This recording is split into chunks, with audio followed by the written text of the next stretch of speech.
Hi, this is Malia Cromer, director of the Goucher College Poll, and you're listening to the Conduit Street Podcast, a source of news and notes on Maryland politics and policy viewed favorably by an overwhelming majority of Marylanders.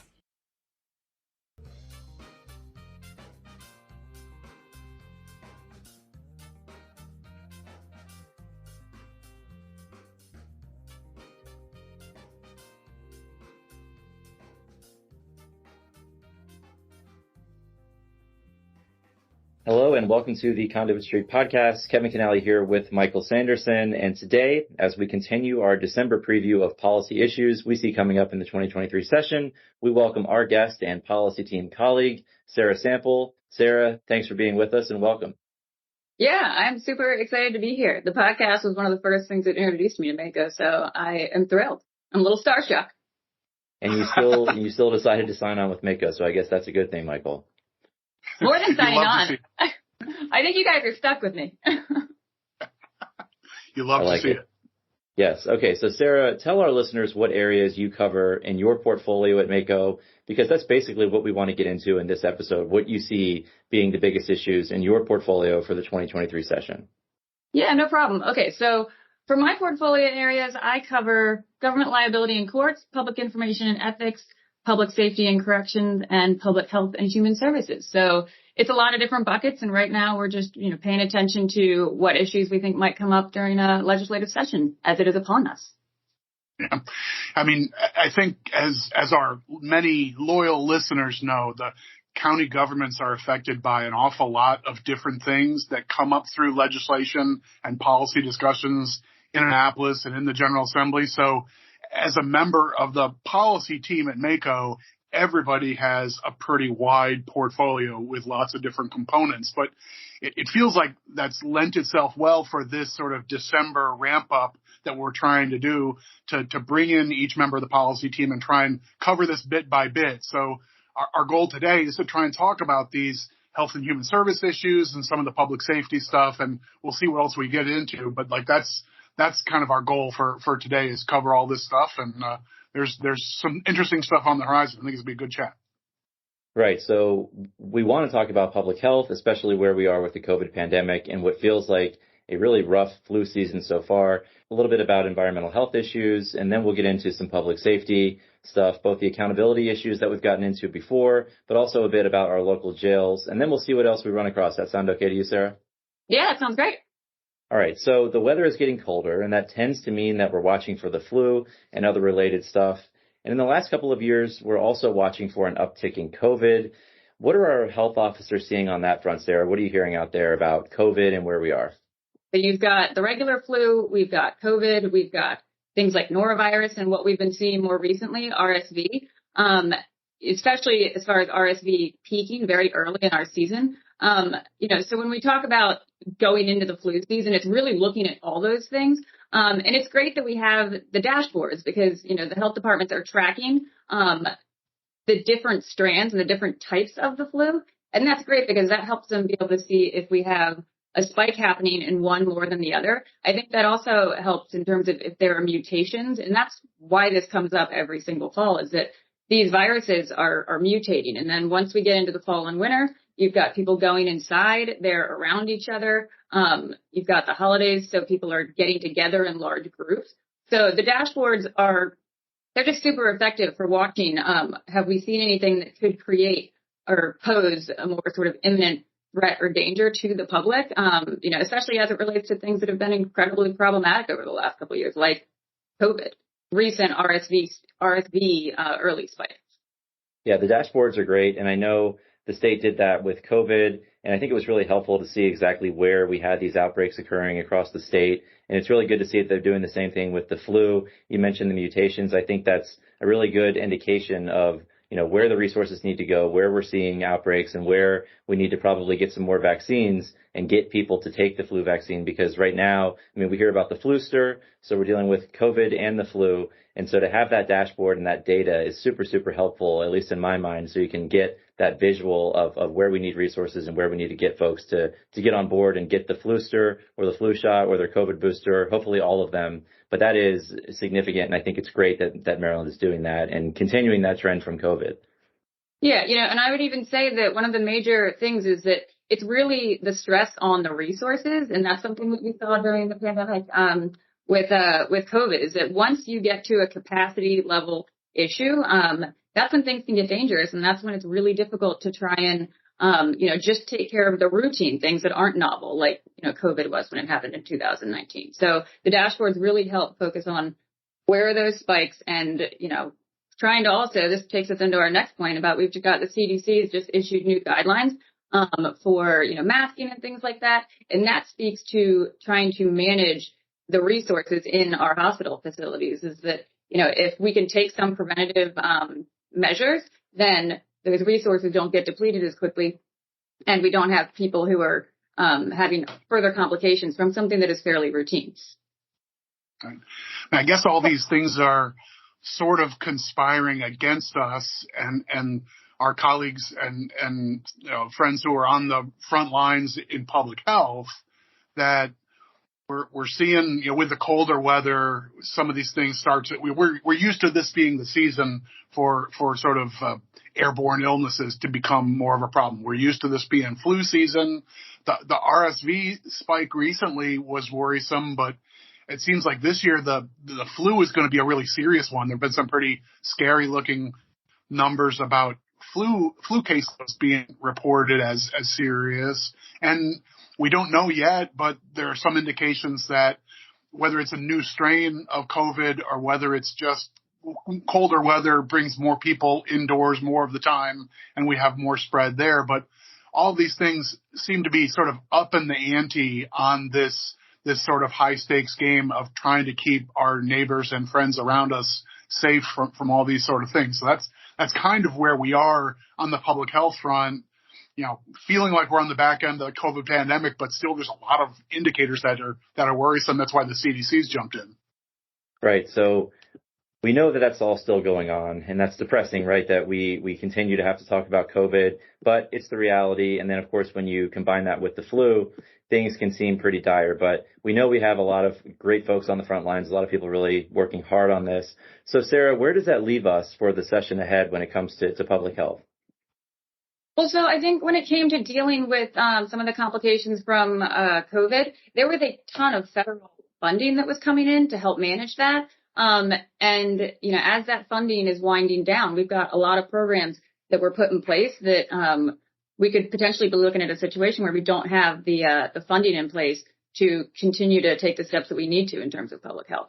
So funding for local health departments, I think, is going to be a really, really important topic. And that showed up in the the DLS legislative papers as well.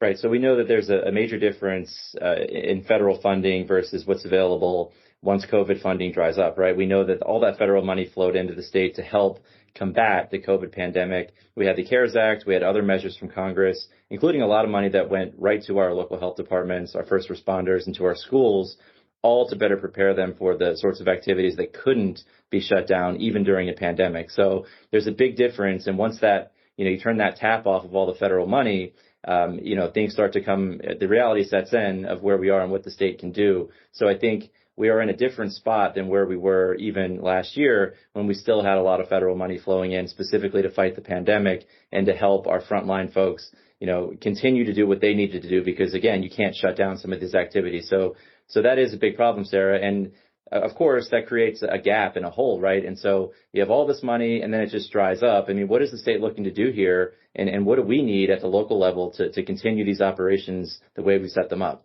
Well, I would say the federal money going away to deal with a problem that is going to be ongoing is something that we need to address. I think it's also important when you look back at the history of our public health funding in Maryland. And before the pandemic started, we were already pretty drastically underfunded. So I'd say that's sort of the situation that we're in now, is we're needing to not just resolve the finances that we need to bring together for the new problems, but also, there are other programs that were underfunded even before that. So I think that's going to be a focus. Yeah, and along those lines, our state's recent history of funding our front lines of public health and our local health departments, it's not that strong, right? If the state has certainly struggled on that front. Is that right? Is the way you see it? Yes. Thoughtful pause as I compose myself. But yeah, I think that could even be a little bit of an understatement. So the core funds going to the local health departments, that's not specific to, it's not grant money that's specific to a problem. It's a lot of operating funds and keeping the lights on and hiring essential staff. And if we go, I will try to stay out of the weeds on this, but this is also one of the reasons why I like this podcast so much, is that we do tend to say that and then we like dive down into the weeds. But so bear with me for a moment. So like as far as, local health department funding in 1997, they had set a minimum that was, this is the core funding for health departments. And then I believe it was 2009 when they cut below that minimum that was established 24 years before in 1997. And so that was the situation that we were in leading up to the pandemic. And so one thing I will point out, because this was also in one of the legislative papers that had come out recently, is that the 2023 budget, I think funds were reinstated to the level of 2008.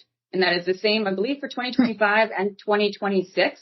So that's funding consistent with 14 years ago. And so when you look at the new landscape of issues, crisis level problems like opioids, COVID, mental health crisis, Mpox, which is formerly monkeypox, that just really doesn't line up, especially when you think, too, about workforce issues and inflation, cost of living changes. I mean, it really, you can see as I'm going on, it gets to a point where it's a little scary. And if we're going to rely on these local health departments to be able to do a heavy lift, for the next crisis, so we're not even sure what that might be, those numbers just don't seem like they add up. Right. I mean, I know, from my days as an instructor doing economics classes, there's some terminology in the economics world of real versus nominal. And like we might have gotten, FY23 might have put that core funding for local health departments at nominally the same dollars as 2008, which is still nothing to shout about, right? I mean, we've caught parity with 15 years ago is not exactly you put up the mission accomplished banner. But even getting back to those same number of dollars, there's no way that accomplishes the same buying power in today's dollars just for inflation and the cost of hiring people and buying staples and, like you said, leaving the lights on, not to mention all these new and difficult things that we are asking of our local health departments to do to protect our residents and make sure everybody has information and vaccinations and all the things that they might need through a clinic or through local public health workers. It's just the duty has become bigger, the bill has gotten higher, and the state is just barely getting back to the money amount from 15 years ago, right? I mean, so that you put all that together, we weren't in a great shape before COVID, and the idea of the federal funds sort of dissolving is going to leave us in a super shaky spot. Yeah. And what I would say further compounds that is that, what I'm seeing across all of my issues is that getting good staff and keeping good staff is a problem. And that is absolutely an issue with local health departments and just getting, because these are specific qualifications that medical personnel need to have. And we're having a hard time getting the bodies and keeping them. But at the same time, they can be paid more in the private sector. So then we can't get the bodies. They go to the private sector. We're now in a situation where we might be needing to contract the private sector. And that ends up being exponentially more than if we had the better funding in place that was consistent with where we are now in terms of the workforce needs. Yeah, and that's something we see across government, right? Trying to compete with the private sector is also often a losing game. And so that's not just here, but it's everywhere. But particularly here, I think this skill set is one that you cannot just replicate and hire bodies off the street. You have to have specific people, and you are competing with the private sector. So this is a tricky situation, and hopefully there's a longer term fix here. Counties definitely have a stake in all of that. So Sarah, I want to shift gears a little bit and get into within the local health departments. There is an Office for Environmental Health, and they do a variety of permitting and testing and measurements of water quality, food inspections, things like that. What's happening in that portfolio? What's going on there? I know that's often pretty active in the General Assembly in terms of legislation dealing with environmental health. Yeah, there's a lot. Some of those issues actually do get pretty complicated too. Okay, so let's do the sort of drive-by version then, right? Okay, without getting super deep though, environmental health is interesting. It's a little different than running clinics and the broader public health mission, but environmental health is part of the charge that our local health departments carry out. These are different functions, but yeah, we do have some challenges. So let's walk through that at this sort of thin level, right? We'll wade in. Yeah, well, I mean, I guess just in, I sort of reference this, but staffing is a really big issue there as well, in terms of having the environmental health officers in place that can go out and do the inspections for things like pools, well and septic, different restaurants and things like that. So I think that'll also be focused on a sort of a workforce type initiative that's trying to get more people in these positions at the appropriate pay grade so that we can keep them. All right. So once again, we're bumping into, this is a recurring theme. Last week we had our colleague Brianna January talking about education and the public sector workforce, and this kept bobbing up. The difficulty in hiring and retaining staff is a challenge. It's a specific thing in local health departments. Now, I'm the one at risk of getting too deep in the weeds, as I sometimes want to do, but there's a specific issue here that local health departments are sort of a weird, they're sort of a weird amalgamation of county and state responsibilities. But for the most part, employees in the local health departments are state employees. So those position descriptions are in the state personnel system. We can't just go out and say, well, we haven't been able to hire somebody for $52,000. Let's try $67,000 because the grade and step in the state system says this is what the job is. So that's kind of technically above our pay grade, so to speak, to try and reclassify those things ourselves locally. Mm-hmm. That's an added twist in the local health departments where we don't have complete control over the positions and the hiring. But with public health issues, if these are the staff who are going out to make sure things are safe before someone gets an approval or a permit, now you're into the business of like something gets held up, right? If there's no staff person who can go out and do water testing. You mentioned well and septic is one of those things. If there's no one there who can go out and perform the safe water test needed to give approval to a project, now you've got a project that's delayed, maybe weeks and months, and that can become a big deal. Yeah, and that's something that we've talked about a lot with the environmental health directors and the health officers, is that pay change that you were talking about at the state level, there's a lot of other smaller issues that have sort of been compounded by the lack of bodies in the positions. And so that is what most of the groups see as a really major priority, is that if we can get those pay levels changed at the state level, then that will help. It'll have a little bit of a domino effect in terms of dealing with some of the other issues that have come up. Right. So this isn't, just bureaucrats being unresponsive. I was recently at a conference with a bunch of folks in the ag industry, and, we often hear about people who are upset because they don't feel like they should have to have, full restroom facilities in a barn that hosts a wedding, right? And there is this tension between public health and free enterprise. So, they often complain about that. They often complain about, it takes too long to get my permit. But this is not just bureaucrats being unresponsive. It's our inability to actually hire the people to do the job. And if you're in the health department, you can't just sign off and okay a project without verifying that it's safe for the people who are affected, no matter how impatient the builder or the business owner is, right, Sarah? And that is, I think it just increases this tension between public health and free enterprise. And that's something that's concerning, but I think people need to understand the root of the problem. It's not just that people are being lazy. It's that they literally don't have the bodies to go out and do this stuff in a timely manner sometimes, and that creates many problems. Yeah, exactly. So I guess what I would say in terms of, legislation in this area, one thing that I had seen from last year is that there was an attempt to, like, if you're, like going back to the food vendors, if your revenue was, let's say, I think it was $15,000, then you were required to have an inspection. And there was an attempt to actually, and that could be for bathrooms, running water, things like that, food safety. There was an attempt to raise that level of revenue to, I believe it was $25,000 last year. And you can see how from a health director's standpoint or an environmental health director's standpoint, that's very risky. And that's sort of, it might lessen the amount of inspections that have to be done, but that's risky. That's not in the best interest of the public. And so as an environmental health director, that was something that wasn't, the most viable solution we'd be hoping for. But I think, still, so there have been efforts to make some changes, but I think finding the right change is definitely going to be a priority here.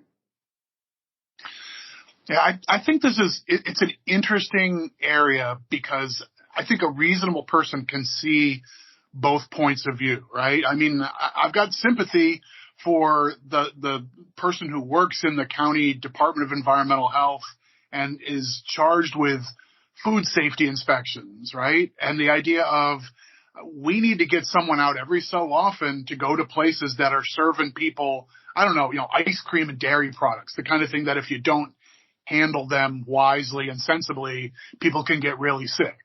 So like that's an important mission. That's a public health mission, and you want to take that really seriously. And Kevin, you were mentioning being at an event talking about agriculture issues, and this kind of stuff pops up. I also see the point of view of folks who are running what we call these cottage foods, like the little store on the farm where it's just a way to help the bottom line of a small farm, help your family get by. You sell a little jam or jelly or whatever, but and your theory there is I don't need to have somebody come in every year and do this pointless permitting thing so that I can sell strawberry jam. I see both those points of view, and I think reasonable people can. But like, where do you draw the line between what's worth the oversight and what things do you sort of just let go by? Right. And you mentioned it, Michael. So, you're talking about farms and the term is value added agriculture. And I know you love that term, Michael, right? And that's maybe that's the first time you've heard it. Just since you came to this event, it's the first time I've heard that as a term this happens in our line of work all the time. Suddenly there's a rebranding, right? So, okay, value added agriculture. So that's like the jelly jars. Is that also like having a winery or a bed and breakfast or a hayride tour? Or, what about growing cannabis? Apparently we're going to do that in Maryland now too, right? Is that part of it? Yeah, I think it's all encompassing, right? Probably, and it continues to grow. Cottage foods, as you guys mentioned, it's a big part of that. And I think that the idea with value added ag is that you're using something that you produce on the farm and then turning it around and selling something that's more profitable. So you mentioned jam. If you grow grapes on a farm, you could turn that into, making wine, all these ideas and all this stuff. And look, I think everybody wants our farm industry to succeed, and we understand that they need to think outside the box. But you really have this tension, especially when it comes to stuff that you mentioned, dairy products, all kinds of cottage foods. That stuff is really important to be handled correctly. And if you're not doing that and no one's checking on it, people can get sick. So I understand the tension, right, Sarah? And this does bubble up. But at the same time, we know that if we had more bodies, I think we could be more expedient and do this in a better way to get these permits turned around, to do these inspections quicker. But the reality is we just don't. So hopefully the General Assembly can find a way, and of course we'll be at the table, to increase the availability of workforce by providing more funding, doing more things to help recruit and retain. That's going to be a big focus, I think, particularly for environmental health directors and our health departments generally in the next session. Yeah, and from what I'm hearing, there is really a true sense of desire to have collaboration on this. Michael sort of just pointed it out. You want to give farm properties an opportunity to bring in revenue.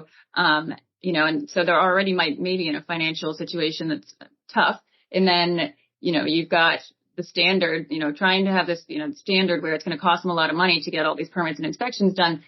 You want to keep people safe, but you want to also keep the market accessible for them. So I think it's certainly not terribly straightforward, but it's something where, at least on the local level, there's a lot of interest in collaboration in terms of finding the right solution.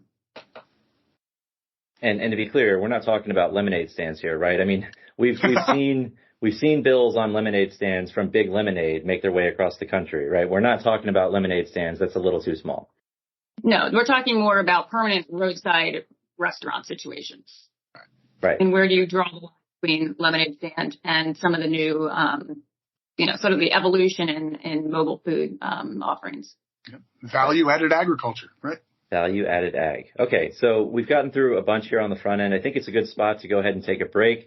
When we come back, we're going to get into more of the public safety issues. We're going to talk about other stuff in Sarah's portfolio as we look ahead to 2023. Again, public safety, we'll get into police accountability, we'll get into local jails, all that and more after the break. Nationwide is a proud platinum partner of the Maryland Association of Counties. Nationwide is a market leader in providing supplemental retirement savings programs for public employees. They have been serving public sector employees and their families for nearly 40 years. Their programs include 457B, 401A, and post-employment health plans, and are comprehensive, incorporating investment, education, and administrative service solutions for governmental employers. Visit www.nrs4u.com or contact Debbie Turner at turned11@nationwide.com. Retirement representatives are registered representatives of Nationwide Investment Services Corporation, member FINRA. Welcome back to the Conduit Street Podcast. Kevin Kinnally back here with Michael Sanderson and Sarah Sample. So Sarah, we did a pretty good deep dive with Hillary Ruley to talk about our body cameras initiative and the Public Information Act generally a couple of weeks ago. I know you heard that and you talk with Hillary regularly. What did you think about that episode before we get into these issues? Oh, it was so eye-opening. I mean, so many details, so much background on why it's complicated. I mean, she's really a wealth of knowledge in that area. And so I would just, definitely worth a listen. So as we want to start the back end of today's episode, let's talk about public safety stuff.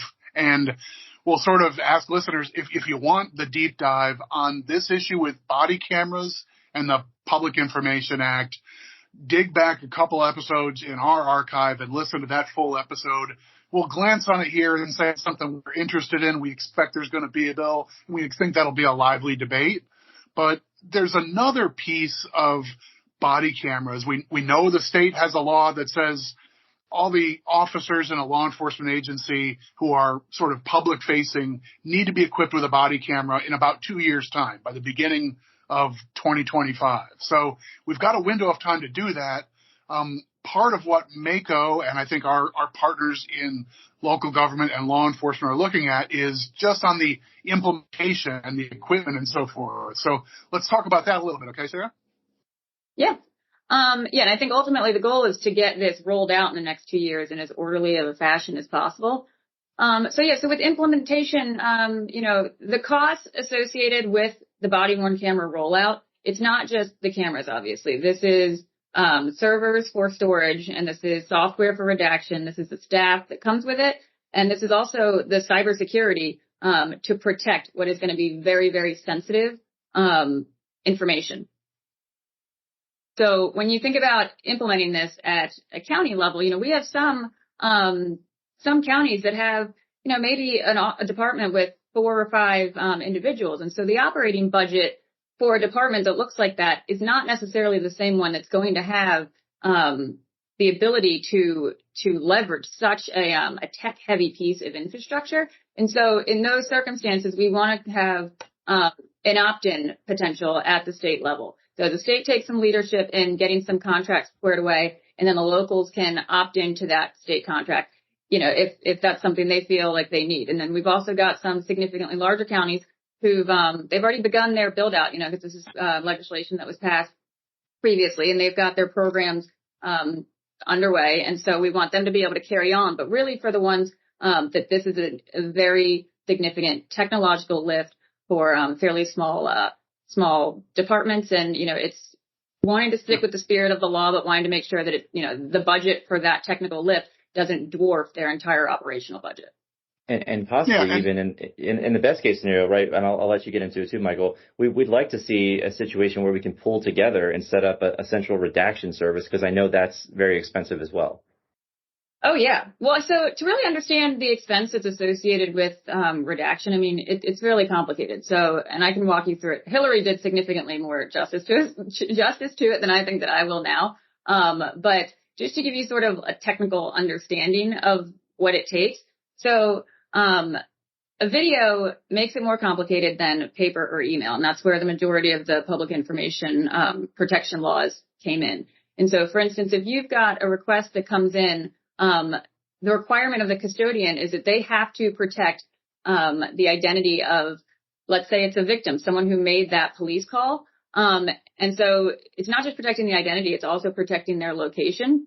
And so when a squad car, comes to, let's say it's a domestic violence call, when they're looking at the house and the area, all of that information is getting picked up on the footage. And the same thing when you go into their house. And so it's one thing to think you're protecting their ID, which is, their face, and that's potentially a birthmark or a tattoo. But once you're in that person's living space, it could be any number of things in that space. It could be a computer screen, a diploma on the wall. It could be a school T-shirt on a couch.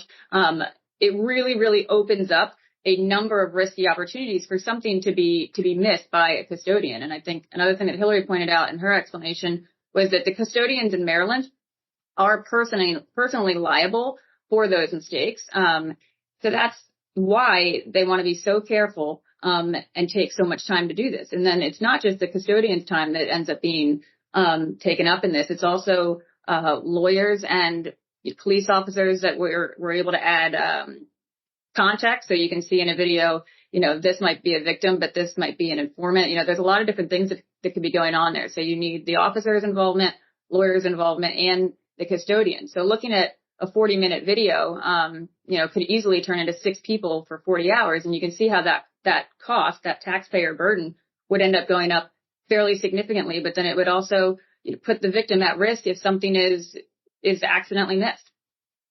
So I think in terms of that, I think the state solution there, could be maybe it's hire 10 full-time people at the state level to take care of it all. Make sure we hire and train 10 excellent people rather than hoping every small town and county has their own legal staff and custodians who perfectly know what images need to be covered and pulled out. So I think it's trying to figure out a little bit more of that lift that can be incredibly risky and costly. Yeah, so I think we stitch all these pieces together. Like we're 2 years away from this being a mandated piece of equipment in use for every officer. So we've got a window of time to get it together. And even though this is the county podcast, I think maybe the most compelling argument for something like this really lies at the smallest level. You have some of our, within our sister organization, the Maryland Municipal League, they represent cities and towns and have dozens of local police departments, some of which I'm sure are as small as 1, 2, 3 human beings.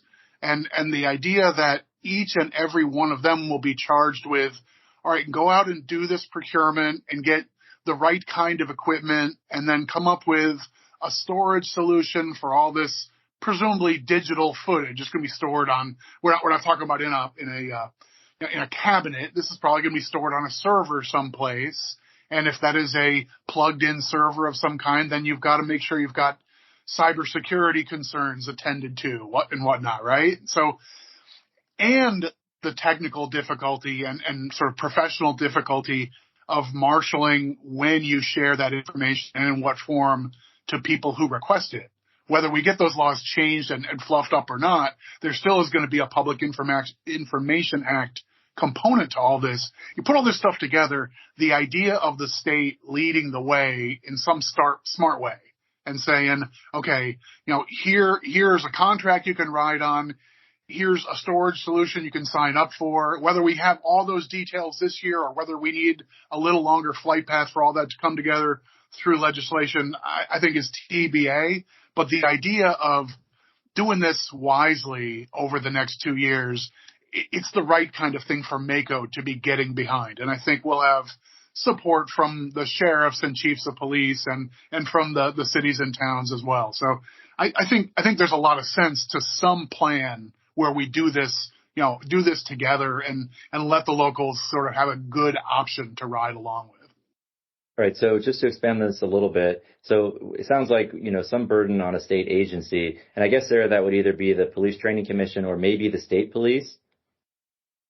Yeah, that's the idea. I think some of those details will get worked out as we put the legislation together and start working with some of our partners. But yes, that's the idea. All right. So the tricky technical side is the Public Information Act, the PIA, and the basic nuts and bolts is the equipment and storage. all as we are only 2 years away from this being an all hands on deck approach with every officer cameraed up. That sounds like a big lift, but again, I think with the right folks sitting down at the table and bringing something to the legislature, we should be able to move the ball forward here in a way that makes sense for everyone. So, Shara, I want to shift gears a little bit again and talk a little bit about police accountability. Over the last few years, we've heard a lot about this. Accountability for police in the legislature. You're picking up this portfolio as we are onto the implementation stages of this whole process. Does any of this turn into a third wave of legislation? If you have your crystal ball in front of you, what do you think this turns into for the 2023 session?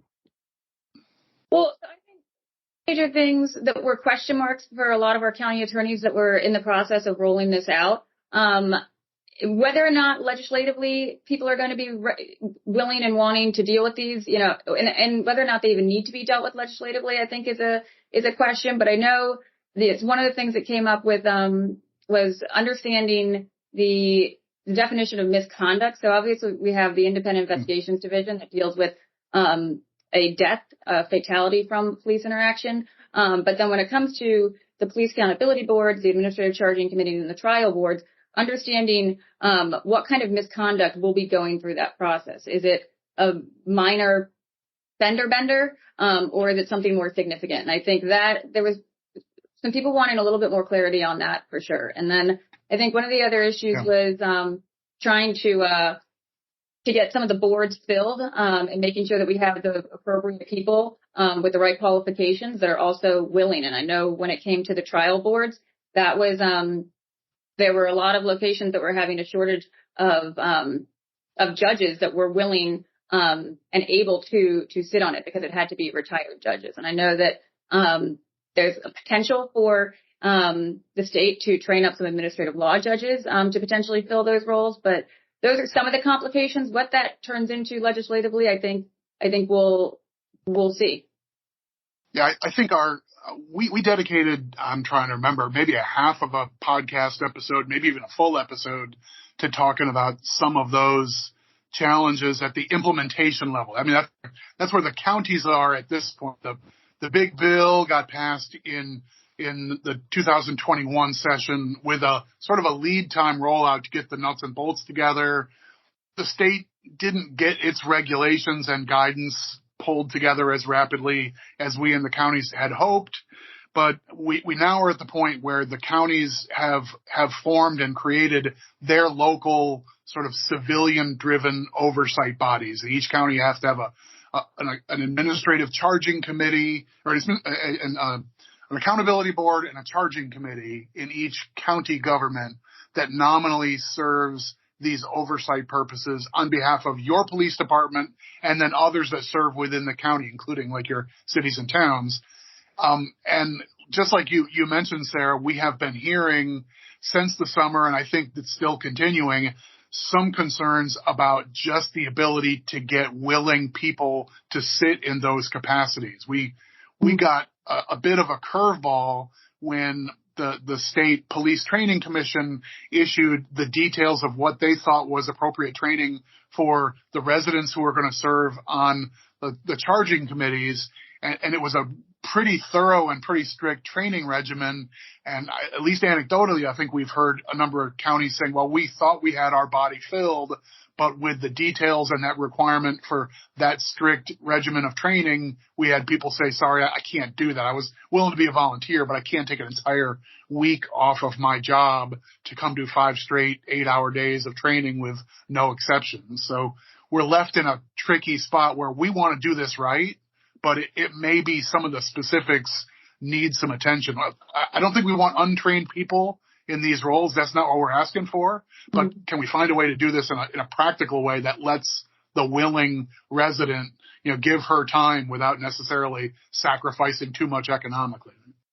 Yeah. And one thing I would say is that the issues that we're bringing up, these are issues that are across all of the jurisdictions, large and small, as far as the counties go. Right. So counties are certainly concerned here. And do you think, Sarah, there's an approach that the state could take that might help? I mean, what do you see as a solution here as we head into 2023 session? Yeah, I mean, I think Michael sort of just touched on it, especially as it relates to the administrative law judges, probably through the Office of Administrative Hearings. They could get a batch of people trained up to chair these trial boards on some kind of rotating basis, so that there's, it's not having to recreate the wheel every time. And we've got a little bit of a pool to select people from.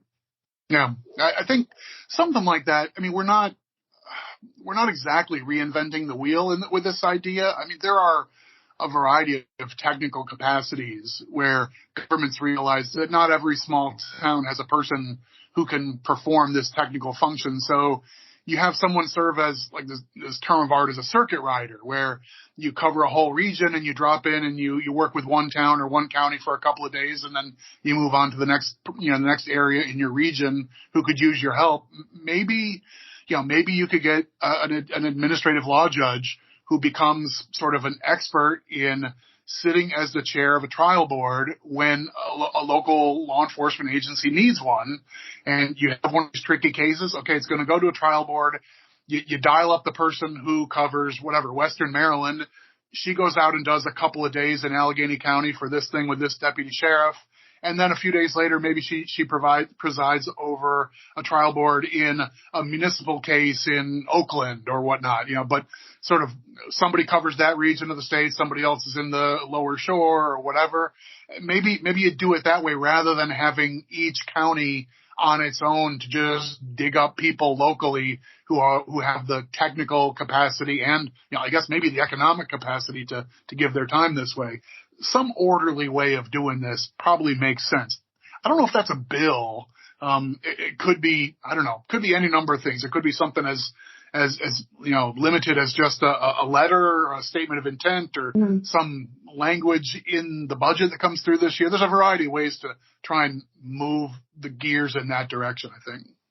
Yeah. And I think, and you touched on, that's an interesting idea, the idea of like having it regionally delegated. But again, that would take some agreement from state policymakers that this is worth their effort. And our goal is to be able to run the oversight system the way the legislators want it to be run. We're not resisting that goal. It's just we need a practical way to make it work, and finding some solutions would be good. Yeah, and I agree. That's a better place to be in than just resisting the bills that are already passed, right? So I think that's we're trying to come to the table here with practical solutions for real world problems that we're seeing. I don't think anyone intended for these problems and issues to exist when they passed these bills, but the reality on the ground is that we're seeing them. So it seems like we got to do something, as you mentioned, Michael. It might not take a bill, but there has to be some lever to pull to try and address some of these concerns and issues that we're seeing in every single county. Yeah, and we can mention at this point our sister organization, the Maryland Municipals League, they'll be working on some flexibility where a city or a town wanted to create its own oversight board, and they could do so rather than just send their cases through the county's board. I don't think our counties would have a worry with that idea. No, I haven't heard anyone in the county community worried about that as any sort of a turf battle, and I think that would be the concern. But it's not a concern that I'm hearing. I don't know whether there's going to be much appetite to change the whole structure this soon, but I see why some of the cities and towns may be interested in doing that. Michael, do you agree? I mean, you've been working on this for the last few years. Yeah, I don't know. Like, you put all this stuff together. Like, we've got these sort of implementation concerns, but again, we're talking about a process that's literally just getting off the ground, right? I mean, we were duty bound to have our county structures in place by just this past July 1. A lot of our jurisdictions have not even held a trial board yet. A lot of them have not yet even had to convene their local oversight bodies. So we're still like in an infancy stage. Maybe if this is the level of stuff that we and other stakeholders are hearing about in implementation, that might not move the needle for legislators for us to go in and do an omnibus fix the whole thing bill with 5, 10, 15, 20 different changes to what they did in 2021. Maybe this is a scalpel solution rather than a sledgehammer. Maybe this ends up being some budget language in one of the state agencies to look at this as a solution, or answer questions about how you plan to roll these sort of things out. Maybe something short of passing a bill may end up being what stakeholders like us need. So I'm not sold this is going to be the big attention grabber. Sarah, you made mention of independent investigations and maybe prosecution. That itself might be an attention grabber on a different magnitude than all the stuff we're talking about put together. Yeah, I agree. I mean, so we're going to be on the ground, talking about this as people want to discuss it and want feedback from the county standpoint. But I don't think there are any serious signs pointing towards a big effort on this in 23. Yeah, certainly makes sense. And so, Sarah, to shift again, you mentioned at the top of the show that part of our public safety portfolio is running local jails. I suspect there are technical and complicated issues there too, and we don't want to dive too deeply. But let's do the quick skim version of things that might come up in legislation for the next session. Yeah, so I think when it comes to talking about the jails and the issues that are coming up there, I think sort of setting the table a little bit in terms of who the county jails house might be in order. And so, there's pretrial individuals, and these are people accused of a crime not released but held on trial or in some other alternative monitoring system. That could be house arrest. And then you've got offenders sentenced to a year or less. They usually serve in county jail rather than the state prison. And then occasionally offenders sentenced to longer term than 1 year, but specifically sentenced to serve in a local facility, which is typically a decision by a judge. And that's how it happens sometimes. Right. So like the rule of thumb is the sort of most hardcore inmates and offenders ought to be in a state facility. The folks who are on, 15-year terms, life terms, that sort of stuff. And most of your more, violent offenders, who may have long-term problems and issues and so forth, they're mostly in the state facilities. That for years has led people to feel like, well, running a local jail is easy. It's just sort of like a little drunk tank. It's low-level stuff. It's short-term. It's not that big of a deal. But the reality is that I think a lot of the issues that confront the state prison population are showing up more and more in our county jail population, even with people who are only going to be in our care for 120 days. Many of them still have some tricky issues, right? Yeah, so between state and county inmate facilities, they can be pretty different. But it turns out some of the toughest problems in county jails are that many of the same problems of the long-term population are still present in our short-term facilities. And we really are not well equipped to handle that at all. And Sarah, I assume there you're talking about people dealing with addiction, drug abuse. Those are a lot of the times what we see in county jails. And I think that's what you're speaking to when you're saying we're not well equipped to handle that. We don't have the resources there. Yeah, so it's two very connected problems of substance abuse and mental health, which are fairly often connected to the reasons why the person ends up on the wrong side of the law to begin with. But yes, we have an awful lot of people in county jails and detention centers who, truth be told, really need to be in a different kind of facility than a local jail to effectively deliver the rehabilitation that they need. Yeah, and I know we have seen legislation on these questions in recent years. This isn't a brand new issue, but it's one that's still ripe because it's basically unresolved. One of the bills that we saw within the last few years was a state-sponsored program to make sure that people coming into local jails who show up with an opioid addiction and what seems to be the most effective treatment for their problem is like the term of art medication-assisted treatment. That's methadone or other medications along those lines to help people, withstand or defeat cravings and stuff like that. That's part of the mix of what we're talking about legislatively here too, right? Yeah, and we've heard this story before. Now we have the program and a mandate, but no money to support it. Is that what's going on, Sarah? Yes, exactly. So a little bit of a mess. The policy had a lot of support. How to make it happen is still not fully solved. Do we still need a bill or a grant program, a funding formula? These are all ideas out there, but it's definitely another budget and funding question, bottom line. And I know that we have another issue where inmates in local jails or in state prisons suddenly lose their Medicaid eligibility as a ward of the state. And that's a big problem. I know that at the National Association of Counties, they're looking at this, but to have someone come into a jail or a prison and lose their Medicaid eligibility just because they're a board of the state, that certainly creates problems on the ground at the state and the local level, right? I feel like I'm constantly saying, go back into the archive from the Conduit Street podcast because we touched on this. But earlier this year we had Congressman David Trone as a guest on the podcast, and he covered a lot of ground, had a lot of different things he wanted to talk about. But this was one of those topics that he's working with a coalition within the Congress. This is basically a federal issue. Medicaid is the contours of the statewide Medicaid program are basically as a component of the federal Medicaid program. So at its heart, this is a federal issue. Congressman Trone trying to build a coalition. Folks like NACO and our association are very much behind it.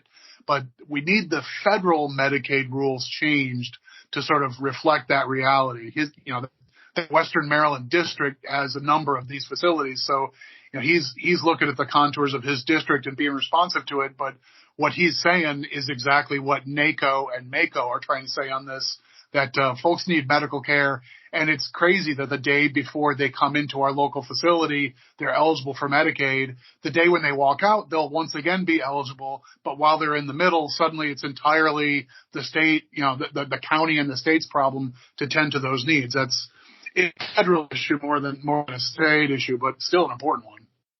Yeah, and I would add to that from the steering committee for this bill, that have been meeting to work through implementation from the state and the county level, I believe it was 6 counties that would be applying for a waiver to potentially make some of those funds available for inmates. But so Medicaid, that specifically doesn't look like Maryland legislature issue, and our state's really regulated system for health facilities and their billing leaves us, in a tough spot with medical care for our inmate population, which the county bears most of. Certainly a big problem, and hopefully we can find a fix. Any other issues with local jails, Sarah, that you see popping up in 2023? Yeah, related to this main topic, our wardens are worried about our population who are mentally ill and really need a psychological facility more than a detention center. The state is just short on beds and staff, so we end up with no better option than local jail for way too many people. It's not clear where or when the fix can come, but we all know it's not the right way to run it right now. No. And I think it's been an issue for a while. All right. And some of that is the state simply not having enough buildings, enough facilities and enough beds where they can house people.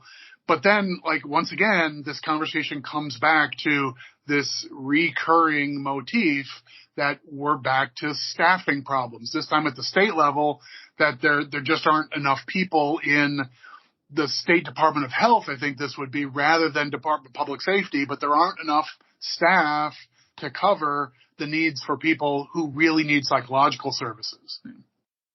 Yeah, and that's, like I said before, that's consistent. It's an issue at the state level and the county level, and for my issues particularly, it's health, it's environmental health, it's corrections, it's all over the place. But we hear that, in the whole public safety side of things, just like in health, a lot of the staffing shortages, hard to fill positions, to retain the workers you have, and in many cases, just not enough positions approved for the amount of work that has to be done. Yeah, I feel like on this issue, it's probably enough to point to the larger, labor universe and how quirky this labor market feels for employers of all stripes. But I don't want to miss an opportunity to make one hopefully quick observation about this. The public sector has this tendency, and Maryland has fallen victim to it, just like almost everybody, I'm sure, that when times get tough and you're looking at tightening the belt and trimming back the budget, one of the things that is a really common thing to do is you go back and say, well, do you have any vacant positions in your agency? And if so, we can abolish a vacant position and not go through the sort of human agony of laying off a human being, sending out pink slips to dozens or hundreds of employees. If you just say, hey, that agency, used to have 27 people. At the moment, they seem to be getting by okay with 22 and a half. And so we'll just wipe out those final 4.5 positions, and that'll be our cost containment for this year. Lo and behold, nobody got fired, nobody got laid off, and the agency sort of limps by with people doing more with less and, other trite little sayings like that.